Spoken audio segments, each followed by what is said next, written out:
नमस्कार। उपखंड क्षेत्र नारायणपुर अंतर्गत विद्यालय बामनवास काकड़ में बहुत ही हर्ष और उल्लास के साथ बच्चों ने प्रवेश प्राप्त किया, जिनका माला और तिलक लगाकर स्वागत किया गया।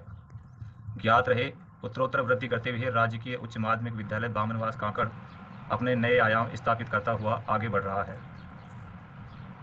प्रधानाचार्य श्री अरुण कुमार यादव के सानिध्य में भामाशाहों को भी प्रेरित करके बहुत अच्छे और विकास कार्य करवाए जा रहे हैं, जिसमें मुख्य रूप से सीसीटीवी कैमरा, शीतल जल की टंकी, उच्च गुणवत्ता युक्त शौचालय, बाथरूम, पेड़ पौधे, साज सज्जा, बच्चों की खेलने की सामग्री एवं आईसीटी लैब की साज सज्जा। विशेष प्रकार की किसी भी असुविधा के लिए छात्र और छात्राओं की अलग से मीटिंग आयोजित की जाती है। महिला स्टाफ और पुरुष स्टाफ एवं आमजन का सहयोग लेकर समय समय पर बहुत ही सांस्कृतिक और अच्छे कार्यक्रम किए जाते हैं। ज्ञात रहे, इनको जिला स्तर पर भी सम्मानित किया जा चुका है। आओ एक कदम शिक्षा की ओर बढ़ाएं, राजकीय विद्यालय में ज़्यादा से ज़्यादा प्रवेश पाकर योजनाओं का लाभ उठाएं। नमस्कार सर। नमस्कार सर। नए आयाम स्थापित हुए राजकीय उच्च माध्यमिक विद्यालय बामनवास काकड़ में जो प्रवेश उत्सव मनाया जा रहा है, हम देख पा रहे हैं बच्चे के चेहरे पे भी बहुत अच्छी खुशी है और ये सभी बच्चे आंगनबाड़ी के माध्यम से आए हैं। सबसे बड़ी बात ये है, तो आंगनबाड़ी का सहयोग और आपका प्रयास कैसा लग रहा है? बहुत ही अच्छा लग रहा है। आंगनबाड़ी भी हमारे जो नन्हे मुन्ने बच्चे हैं बाल वाटिका में आंगनबाड़ी में पढ़ रहे हैं, उनको खेल खेल के माध्यम से बहुत कुछ सिखा रहे हैं। और अब ये बच्चे यहाँ क्योंकि विद्यालय से जुड़े हुए हैं हमारे, और इनको बड़ा आनंद आ रहा है कि विद्यालय में इनका पहली कक्षा में भी प्रवेश हुआ है। बड़ा आनंद आ रहा है बच्चों को। और हमारे सभी स्टाफ साथी हैं वो डोर टू डोर सर्वे करे हैं, सीटीएस सर्वे। और अनामांकित जो बच्चे हैं, वो जो ड्रॉप आउट बच्चे हैं, उनका हम सर्वे कर रहे हैं। उनको विद्यालय से हम जोड़ने की आगे योजना बना रहे हैं। तो आपको कथन को कैसे सत्यापित करेंगे? ये बच्चे कुछ सुना सकते हैं आंगनबाड़ी के? बिल्कुल, हमारे बच्चे हैं वो छोटे छोटे बाल की। कौन सी कविता जानते हो? पंखा ऊपर चलता है, क्या कह रहे थे? सुनाओ बेटा। ऊपर पंखा चलता है, नीचे बेबी सोती है, सोती सोती को भूख लगी, खा ले बेटा फ्री में दाना ले, हम तुम्हारे। बहुत सुंदर। सर आप बता सकते हैं आपके विद्यालय में ही प्रवेश के लिए क्या क्या योजनाएं मिलती हैं?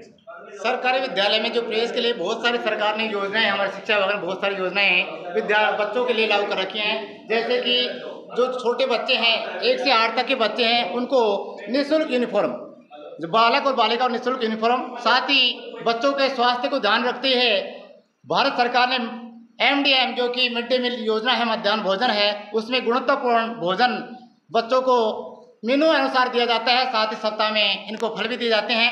दूर दराज से आने वाले जो बालक बालिकाएं हैं, उनको ट्रांसपोर्ट वाउचर का पैसा मिलता है।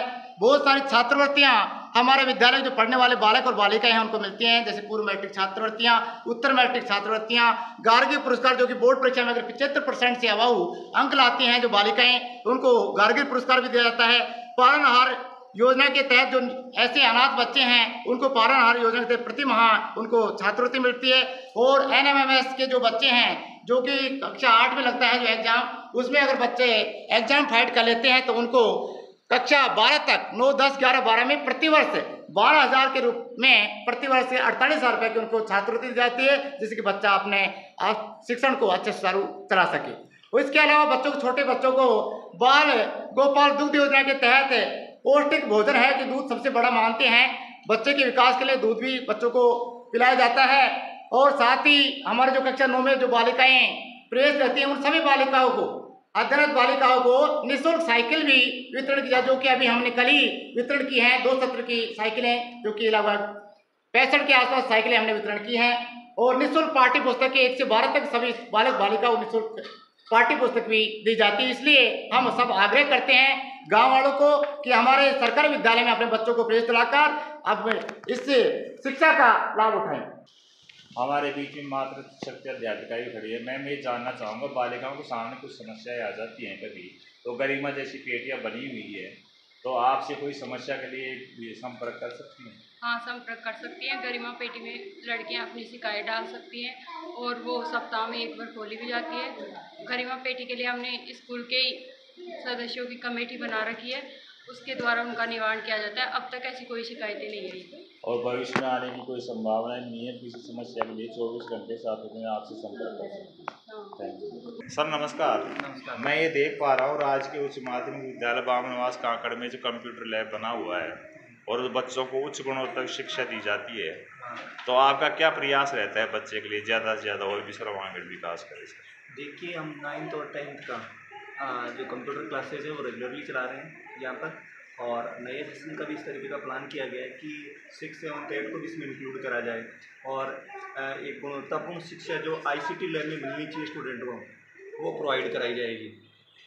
तो कभी कभी आपको वेदना होती है कि सभी सरकारी सुविधाएं निजी विद्यालयों से भी बेहतर मिल रही है, प्रशिक्षित स्टाफ है, हाँ। और जो उन विद्यालयों में कोई शिक्षित या प्रशिक्षित स्टाफ ही नहीं होता है, हाँ। तो आपके यहाँ बच्चे क्यों नहीं आ पा रहे हैं और आने के लिए क्या प्रयास करेंगे? देखिए, पहले यहाँ पर क्या था कि कंप्यूटर इंस्ट्रक्टर की जो पोस्ट थी, गवर्नमेंट पोस्ट थी, वो यहाँ थी नहीं गवर्नमेंट स्कूलों में। अभी पिछले वाले सेशन से यहाँ पर ये पोस्ट क्रिएट करी गई है, जिस वजह से अब नया जो सेशन स्टार्ट होगा इसमें इस पर पूरा जोर दिया जाएगा कंप्यूटर शिक्षा पे, जिससे कि कंप्यूटर शिक्षा से बच्चे लाभान्वित हों और इनका सर्वांगीण विकास हो।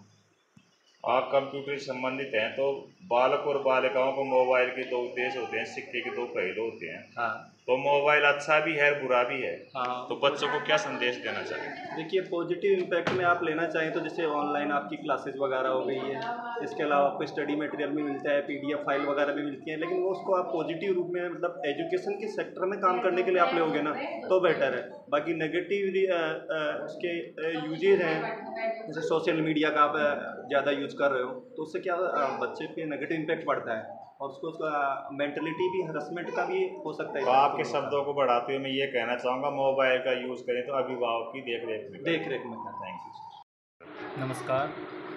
जो आने वाला सत्र है इसमें प्रवेश उत्सव आपके यहाँ धूमधाम से मनाया जा रहा है, बहुत अच्छी सुविधाएं हैं, लेकिन आप PO होने के नाते क्या क्या सुविधाएं वो प्रदान करेंगे? सर, मैंने इस विद्यालय में 18 मई 2023 को कार्य ग्रहण किया था। उसके बाद से विद्यालय के भौतिक और शैक्षिक उन्नयन के लिए हमने बहुत सारी गतिविधियाँ आधारित शिक्षण विधियों का उपयोग करके केवल संख्यात्मक ही नहीं, गुणात्मक रूप से हमने शिक्षा के स्तर का उन्नयन किया है, जो आने वाले बोर्ड परीक्षा परिणाम में स्पष्ट रूप से दिखाई देगा। अब जो हम प्रवेश उत्सव के रूप में जो नए सत्र का आगाज़ हुआ है, उसमें स्थानीय विद्यालय की टीम बना करके मैंने अपने विद्यालय की उपलब्धियों और सरकारी योजनाओं को जन जन तक पहुंचाकर अधिक से अधिक नामांकन हो सके, इसके लिए पूरा प्रयास किया जा रहा है समस्त स्टाफ के द्वारा। अधीनस्थ विद्यालय मेरे पास 9, उन विद्यालयों में भी गत सत्र में भौतिक और शैक्षिक उन्नयन बहुत अच्छे स्तर पर हुआ है, और सभी विद्यालयों के जो शिक्षक हैं वो पूरी तरह से जो डिजिटल ऐप के माध्यम से जो प्रवेश उत्सव का कार्यक्रम आयोजित किया जा रहा है, उसमें टोलियां बना कर घर जा कर के विद्यालयों की अपनी शैक्षिक प्रगति और भौतिक प्रगति तथा सरकारी योजनाओं का की सूचनाएं पहुंचा करके लोगों को जागृत करके अधिक से अधिक नामांकन करवाने का प्रयास किया जा रहा है। मैं ये जानना चाहूँगा, आपके विद्यालय में क्या क्या सुविधाएं हैं? जैसे शीतल पेयजल है, CCTV कैमरे हैं, ऐसी अन्य क्या क्या यहाँ पे मेरे विद्यालय में बच्चों के लिए जो निजी विद्यालयों में सुविधाएं हैं उससे भी बेहतरीन सुविधाएं भामाशाओं के सहयोग से, विद्यालय स्टाफ के सहयोग से और अधीनस्थ विद्यालयों के कार्मिकों द्वारा जो उपलब्ध कराई हैं, उसके अंदर जहाँ एक तरफ पेयजल के लिए वाटर कूलर भामाशाओं द्वारा दिया गया है, खेलने के लिए जो अनुपयोगी सामग्री थी उनके द्वारा फिसलन पट्टियाँ, झूले, गेट आदि बनाए गए हैं।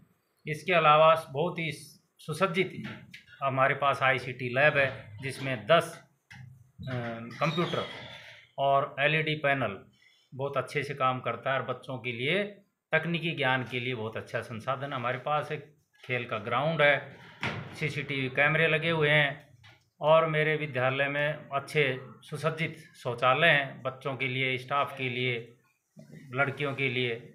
और इसके अलावा विद्यालय का जो सौंदर्यीकरण है उसको वृक्षारोपण के माध्यम से केवल पौधे लगाए नहीं गए, उनको आज तक हरा भरा बनाए रखा गया। सभी पौधे जीवित हैं। लगभग 410 पौधे हमने पिछले सत्र में लगाए थे। तो विद्यालय भवन का रंग रोगन से लेकर के अन्य सभी प्रकार की भौतिक संसाधन हमारे द्वारा लोगों से संपर्क करके जन सहयोग से और स्टाफ और अधीनस्थ विद्यालयों के सहयोग से लगाए गए हैं। बहुत अच्छे यहाँ पे डबल बैटरी का इन्वर्टर है विद्यालय के अंदर और फोटोकॉपी मशीन बहुत अच्छी है। सभी प्रकार के संसाधन जो होने चाहिए एक अच्छे विद्यालय में वो हमारे पास उपलब्ध है। हाँ सर, मैं ये देख रहा हूँ जो मूलभूत भौतिक सुविधाएं भामाशाह के माध्यम से और भी अनेक योजनाएं लागू हुई हैं, तो इसके लिए आप किस प्रकार से भामाशाहों को प्रेरित करते हैं? क्या क्या योजनाएं और सुविधाएं हैं सर? अभी पिछले जो सत्र में है हमारे विद्यालय का भौतिक रूप से और शैक्षिक रूप से बहुत ही उत्कृष्ट जो है सुधार हुए हैं।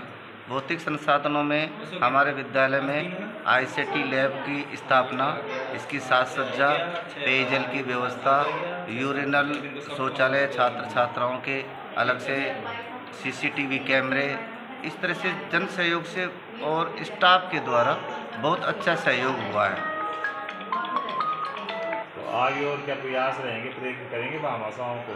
बिल्कुल सर, प्रेरित हम हमेशा इसे करते रहे हैं और आगे भी कुछ जो है जैसे हमारे साधनों के लिए जो है ये टीन सेट का प्रयास करना, इसके लिए भी हमने अभी प्रयास किया था, वो तैयार भी हैं। लेकिन अब ये 17 मैं आपकी बात को आगे फिर बढ़ाना चाहूँगा। मैंने एक विविध यूनिवर्सिटी स्कूल में देखा था कि इंडस्ट्रीज एरिया के माध्यम से भी यहाँ पर बच्चों का मनोबल बढ़ाया जाता है, ड्रेस वितरण की जाती है, और आप संपर्क करेंगे ऐसे लोगों से? बिल्कुल बिल्कुल सर, हम पिछली बार भी आप जब आए थे उस समय विद्यार्थियों के लिए जूते, जुराब वगैरह ये वितरित करवाए गए थे। अब भी हम जो है नए सत्र में जैसे होंगे तो हम इस तरह के भामाशाहों से विशेष रूप से सहयोग लेना चाहेंगे और विद्यालय का विकास करना चाहेंगे।